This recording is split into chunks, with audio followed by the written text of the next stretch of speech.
Hola señoras y señores, ¿cómo están ustedes? Les quiero hacer una pregunta. Hace muy poco, todavía se escuchan y soplan los aires del 18. Cada uno de nosotros celebró a su manera según las tradiciones. Creer que la canción nacional o que nuestra bandera son las más lindas del mundo, elegidas en algún concurso que nunca existió, signifique querer a Chile.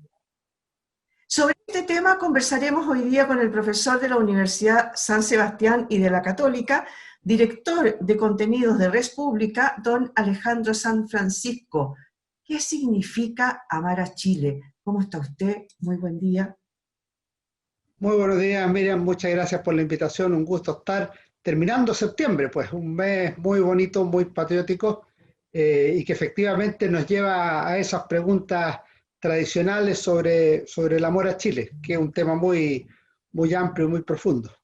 Sí, a mí me sorprendió muy gratamente un artículo que usted escribió en El Líbero sobre este tema y por eso justamente quisimos comunicarnos. Cuénteme un poquito, a ver, esto del patriotismo, el patriotero, el ser patriotero, veamos un poquito qué origen tiene a través de la historia. Usted es profesor de historia.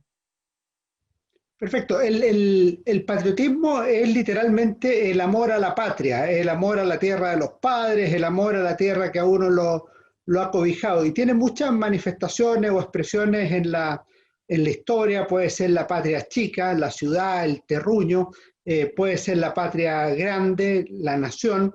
Pero la nación es un concepto del siglo XIX, el nacionalismo europeo y latinoamericano o hispanoamericano son del siglo XIX, de las invasiones napoleónicas que despertaron el nacionalismo en Alemania, por ejemplo, o en Rusia y ciertamente en Francia. Las independencias hispanoamericanas despertaron la conciencia nacional en países como Chile y en otros del continente, pero ya existía lo que se denomina el orto del patriotismo en el siglo XVIII, como dice Néstor Mesa Villalobos en un libro muy bonito, La conciencia política chilena durante la monarquía.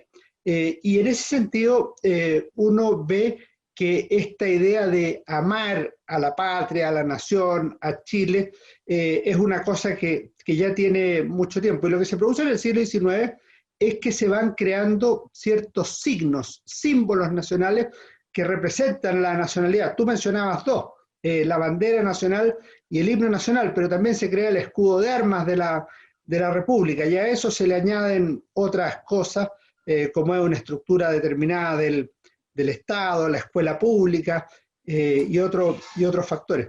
Y hay algunos que, siendo negativos, contribuyen a generar conciencia nacional y patriotismo. Tal es el caso de las guerras, que son muy frecuentes en el siglo XIX en el mundo, y ciertamente también en Hispanoamérica. Y en ese sentido, por ejemplo, uno ve que en la guerra contra la Confederación Perú-Boliviana de la década de 1830 se despierta un sentimiento nacional levantado a partir del himno de Yungay, el Cantemos la Gloria del himno marcial que el pueblo chileno tuvo en Yungay, que es una especie de segundo himno nacional y que, como explica Rafael Pedemonte en los acordes de la patria, fue como un segundo himno de la República en el siglo XIX. Ujú. Sí, ahora, tú hablaste recién de signos y símbolos. ¿Tú crees que esos signos y símbolos han ido perdiendo su vigencia o su fuerza en el país? Yo creo que esto pasa por etapas. Hubo un tiempo en que el himno nacional se cantaba todos los lunes en actos cívicos en el Ujú. colegio. Lo clave es ver en qué circunstancias se manifiesta esos símbolos. Por ejemplo, es muy relevante en los eventos deportivos, cuando hay clasificatorias o eliminatorias para mundiales. Uno ve que el estadio está lleno de banderas chilenas, se canta el himno nacional, y en Ujú. el caso chileno se corea incluso a capela.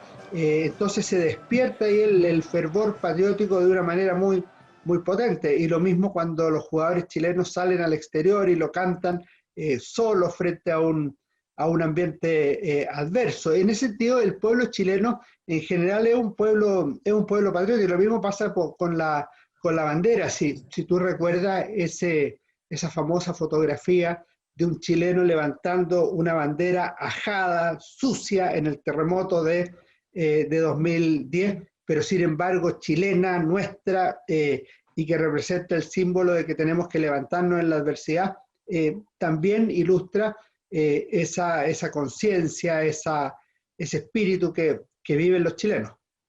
Ahora, también tú mencionaste hace poquito el tema de la guerra contra la Confederación Perú-Boliviana, que unió al país en un momento en que estaba muy dividido. Y con el himno de Yungay, por ejemplo, se exacerbó esta unión patriótica. ¿Qué pasa hoy día cuando estamos tan divididos? ¿Necesitamos a lo mejor otra guerra? Bueno, el problema de las guerras es que efectivamente las guerras generan unidad interna, cuando muchas veces algunos candidatos, algunas personas del mundo político dicen necesitamos un gobierno de unidad nacional. Los gobiernos de unidad nacional en general existen en las crisis externas. Es muy difícil que existan gobiernos de unidad nacional en circunstancias normales, porque en las circunstancias normales priman las mayorías políticas sobre las minorías. Y eso es la naturaleza de la democracia. Por ejemplo, Inglaterra tuvo gobierno de unidad nacional en la Segunda Guerra Mundial, cuando Churchill arma un gobierno transversal para enfrentar a la amenaza de Hitler. Y Chile también lo ha tenido en su historia en determinadas circunstancias. Lo que hay que tratar de combinar son dos cosas. Por un lado, la legítima diversidad que debe existir en una sociedad plural, democrática, donde pensamos distinto, donde creemos tener la razón y defendemos nuestras convicciones, a veces con pasión, con lo que yo llamo la amistad cívica republicana, es decir, el respeto por quienes piensan distinto, no solo un respeto así como quien dice, bueno, ese está equivocado, déjalo que piense lo que quiera, sino que un respeto con genuina interés de comprender por qué llega a esos resultados, ver cuál elemento podemos incorporar en una determinada solución con espíritu de diálogo, y en ese sentido el problema de los momentos de polarización, como el que ha vivido Chile en el último año, es que tenemos la experiencia histórica de la polarización. Lo tuvimos antes de la Guerra Civil del 91, antes de los golpes militares del 24, 25, y lo tuvimos antes del 11 de septiembre de 1973.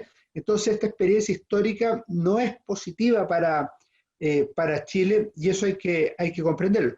Ahora también hay que entenderlo como un dato de la realidad, o sea, el hecho es que la sociedad chilena hoy día está más polarizada, se acabó ese consenso amplio que existía en los años 90, y hay que aprender a convivir con esta nueva forma de entender la democracia, con una renovación generacional que necesariamente se ha producido en la política chilena, y no hay que mirarlo solo como peligro, sino que también como una oportunidad de renovación de nuestra democracia.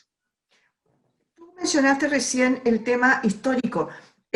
Dijiste en varias ocasiones nosotros estuvimos enfrentados a situaciones muy parecidas de polarización, de división tan marcada como está hoy día. ¿Por qué se nos olvida la historia entonces? Lo que pasa es que las personas comunes y corrientes aprendemos de nuestra propia experiencia, no aprendemos de experiencias ajenas. Lo que puede haber pasado en Chile hace 100 años, hace 50 años, hace 150 años, lo que puede haber pasado en otros lugares del mundo es un dato, pero las personas tienen derecho a hacer su propia vida. Esto es lo mismo que ocurre con los hijos respecto de los padres, y eso es un problema, pero es la realidad. La historia, el pasado, es un antecedente para las sociedades actuales, pero no se replica ni se tiene que necesariamente servir como la maestra que nos guía para ver cómo actuar. Nosotros tenemos múltiples impulsos y múltiples inputs para actuar en la vida. Tenemos los medios de comunicación, tenemos lo que está pasando a nivel internacional, tenemos la situación económica del país, buena, regular o mala en distintos momentos de la historia, el ambiente social en que nos desenvolvemos, los éxitos y fracasos de nuestras vidas, la experiencia de nuestra familia. Es decir, todo eso va conjugando una realidad y según esa tomamos decisiones. Pero siempre las decisiones las tomamos con libertad, no con la determinación del ambiente social o del pasado o lo que sea. En ese sentido, la historia enseña muchas cosas, pero una de las que enseña es que los hombres conservan la libertad como decía Víctor Frankl, para tomar una decisión en determinadas circunstancias, aún las más adversas, como era un campo de concentración, en el caso que le tocó al conocido psiquiatra. Ahora, en el caso de lo que tú comentabas recién, ¿significa de alguna manera entonces que necesitamos algunos líderes que nos digan, oiga, recuerde que esto pasó en tal parte, por lo tanto debiéramos actuar de otra manera o no? Yo tengo la impresión un poco distinta. Yo creo que sí necesita líderes Chile, y necesita líderes importantes, líderes muy diversos, ¿eh? Necesita líderes sociales, necesita líderes espirituales, necesita líderes culturales y ciertamente necesita también líderes políticos, que en diálogo con la sociedad que viven puedan orientar, pero hacia dónde va Chile, o sea, cuál es el proyecto de país que tenemos para 30 años más. No cómo fue el pasado. El pasado se puede recordar, se puede decir, oye, ojo que hace 20 años pasó tal cosa, ojo que la crisis del 29 significó un problema de tal manera y podríamos enfrentarlo así en este minuto, ojo que la polarización en otros momentos produjo tales males. Eso puede ser, pero lo clave es cómo nos vemos en 30 años más como sociedad. Y eso yo creo que falta más todavía en Chile. A mí me parece que no se puede ilusionar, esperanzar a una sociedad sobre la base de hablarle de su pasado. Las sociedades se motivan en Se función de un proyectan. proyecto de futuro. Y en ese sentido, yo creo que el liderazgo debe estar orientado a la construcción de una sociedad mejor hacia adelante, una sociedad donde haya más justicia, donde haya más libertad, donde se perfeccione la democracia republicana chilena, donde haya un crecimiento económico más sostenido y no tengamos esta caída tan grande que hemos tenido, donde haya un progreso social efectivo y los resultados económicos lleguen a los distintos sectores y a las más diversas personas. En ese sentido tenemos muchos desafíos por delante y me parece que hacia allá debieran ir dirigidos nuestro interés y nuestras preocupaciones. Ahora, todo ese esfuerzo que dices tú de ir proyectando un Chile mejor, en realidad existe en este momento esas cabezas pensantes viendo cómo avanzamos a 20, 30 o 40 años. Yo veo que la discusión pública, no necesariamente la política, sino la discusión pública en Sí, claro. general, está un poco inmediatista, está muy concentrada en la pelea chica, en la discusión de hoy, y no en los grandes plazos, en los temas de más largo plazo. Y en ese sentido yo creo que debiéramos cambiar un poco el giro, y por eso cuando pensamos en temas grandes, debiéramos verlo en su conjunto. Por ejemplo, nosotros debiéramos tener una economía al servicio de la persona, que junto con generar empleo y empleos que tengan, ojalá, una buena remuneración, permitan que las personas en los últimos años tengan una jubilación adecuada. Que las personas legítimamente aspiran a tener una vivienda, eso es muy sano y muy bueno, pero ojalá que en su ambiente, en su barrio, tengan una plaza donde los niños puedan jugar. Es decir, tenemos que pensar el conjunto y no solo el detalle específico que nos preocupa. En ese sentido yo creo que el inmediatismo, la cultura de lo desechable, le hace daño a la discusión pública porque impide proyectarnos de buena manera. Ahora, según tú, ¿cuáles serían las bases para este desarrollo? Porque lo que estás proponiendo es algo que todos queremos, ¿no es cierto? Mejores pensiones, mejor salud, mejor educación, una cierta igualdad, obviamente, de oportunidades. ¿Cuáles serían estas bases para el desarrollo?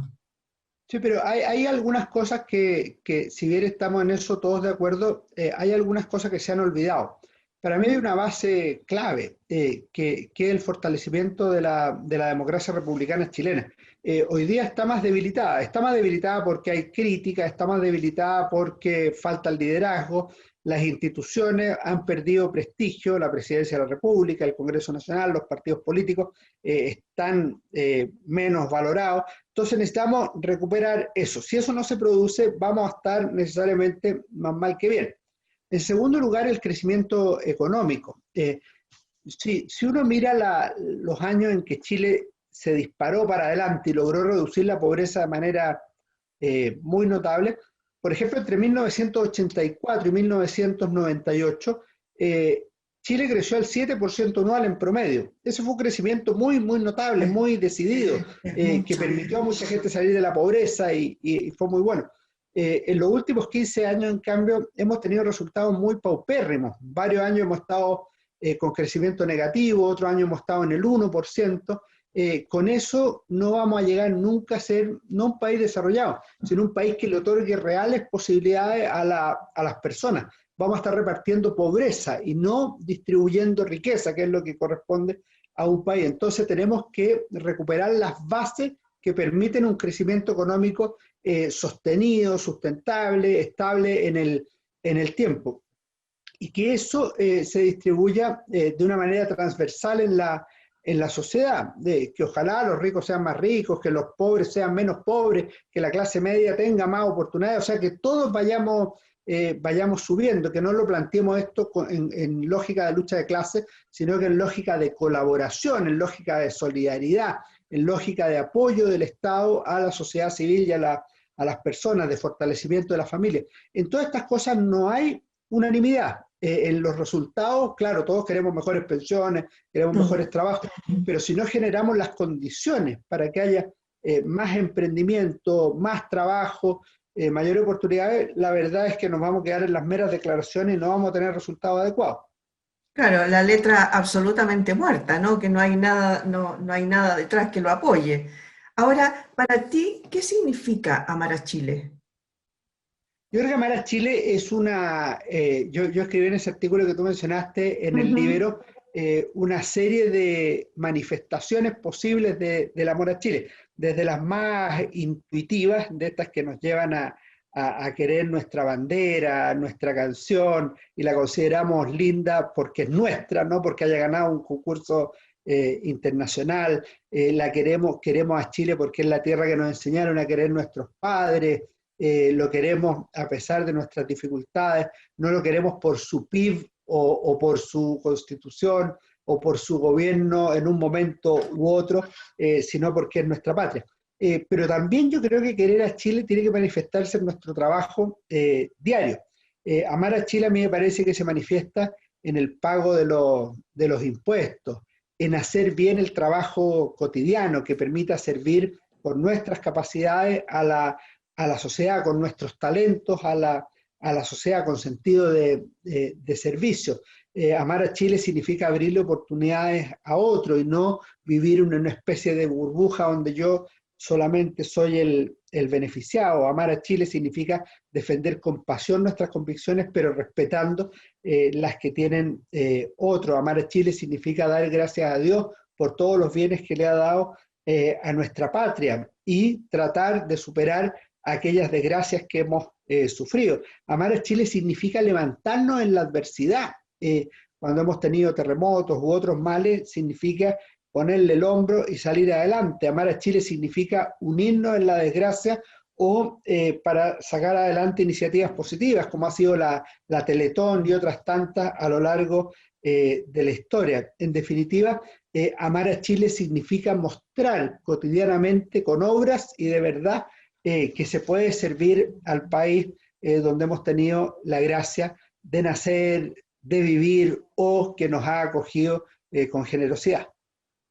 Oye, estamos en un momento ahora en que se nos vienen muchas elecciones. ¿Cuál es la responsabilidad cívica de cada uno de nosotros? Ahora, cada uno de nosotros tenemos que hacer eso que decías tú recién, ¿no? Con respecto del amar a Chile. ¿Cuál es nuestra responsabilidad cívica con respecto de lo que viene ahora, ¿no? Estas tantísimas elecciones que se nos vienen en el camino. Efectivamente, son muchas. Vamos a tener elecciones, primero plebiscito constituyente, vamos a tener Ujú. elecciones de gobernadores, de alcaldes, de concejales, vamos a tener elecciones de presidente de la República, de senadores y de diputados. Va a ser un año muy, muy activo en términos electorales. Yo creo que lo primero es informarse, estar muy atento a lo que está pasando. En segundo lugar es participar. Cada uno lo hará según su realidad. Alguno será candidato, otro apoyará a un candidato, a un partido determinado, colaborará económicamente con esa candidatura o ayudará a ir a ferias, a promover una determinada candidatura de uno u otro sector. A mí me parece que es clave también contribuir con el voto, pero también es muy importante respetar los resultados. En esto podemos ganar o perder. Si ganamos, tenemos que asumirlo con humildad y gobernar o legislar para el bien del conjunto del país. Si perdemos, tenemos que reconocer con hidalguía nuestra derrota, felicitar al que ganó y desearle lo mejor, lo cual no significa no fiscalizar los actos de gobierno o lo que ocurra. Y en el caso de la discusión constituyente, si llegara a ganar el rechazo, bueno, es respetar la vigencia de la actual Carta Constitucional de 2005, pero eventualmente introducirle reformas que sean buenas para el país. Si llegara a ganar, por el contrario, el apruebo, significa que vamos a iniciar un proceso constituyente de discusión muy relevante. En ese caso, contribuir con nuestras ideas o con nuestra discusión a que salga el mejor texto posible de ese debate, de esa discusión. Y ojalá llegar a los acuerdos oportunos para que ese texto sea valioso para el país, no significa una regresión, una cuestión negativa, que a partir de ese documento se promuevan en Chile bienes fundamentales, la dignidad de la persona humana, la solidaridad, la subsidiariedad, el bien común, una educación que junto con permitir acceso, permita la libertad de las personas para escoger distintos proyectos, en el entendido que somos una sociedad diversa, que establezca derechos y deberes para todos nosotros, que se garantice un sano equilibrio de poderes en el Estado, es decir, que haya un trabajo realmente muy, muy serio para que si hay una nueva constitución, esa constitución establezca las bases para el progreso social de Chile. Alejandro San Francisco, me queda súper claro lo que tu pensamiento, qué significa amar a Chile. Tendríamos que terminar esta entrevista con nada más con un Viva Chile, ¿no? Y que ojalá saquemos las mejores lecciones del pasado y podamos proyectar realmente un Chile, el Chile que queremos, el Chile que queremos seguir queriendo. Yo a veces advierto en la sociedad o en algunos grupos o personas un cierto pesimismo. Y esto tiene un sostén en la realidad, lo que vimos a fines del año pasado, la violencia no nos gusta, este año la pandemia nos ha afectado a todos, nos han bajado los sueldos, gente que ha perdido el empleo. Obviamente no es para estar celebrando, pero yo quiero decir una cosa, tenemos que tener la vista puesta en la esperanza, no podemos enfrentar el futuro con pesimismo, tenemos que enfrentarlo con la clara convicción de que el futuro será mejor si nosotros somos mejores. En ese sentido tenemos que trabajar intensamente por el bien de nuestro querido Chile. Si así lo hacemos, el resultado claramente será mejor que si vivimos amargados en la mediocridad o en el pesimismo. El problema es que vemos cómo las cosas se van dando vuelta, ¿no? Cuando de repente, por ejemplo, la gente está pidiendo una cosa y la política chilena hoy día se adueña de esas cosas y las transforma en una política que no es lo que la persona quería en realidad, no es lo que el pueblo quiere, ¿no? Hay que mejorar la política también. Sí, yo no me cierro a la realidad, ni niego esas cosas. Digo que hay que mejorar la política. No sacamos nada con criticar la política todos los días si no contribuimos a mejorar la política. Perfecto. Muchas gracias, don Alejandro. Nos has dado una lección en realidad en el sentido de ver, a ver, no que alguien haga algo, sino que nosotros, cada uno de nosotros, qué puede hacer para hacer de este un Chile mejor. Muchas gracias por haber estado con nosotros. Muchas gracias a ti, Miriam. Nos vemos. Nos vemos. Muchas gracias a ustedes, señoras y señores, también. Esto fue un programa más de En tiempos de coronavirus. Muchas gracias por haber estado ahí. Nos volvemos a ver.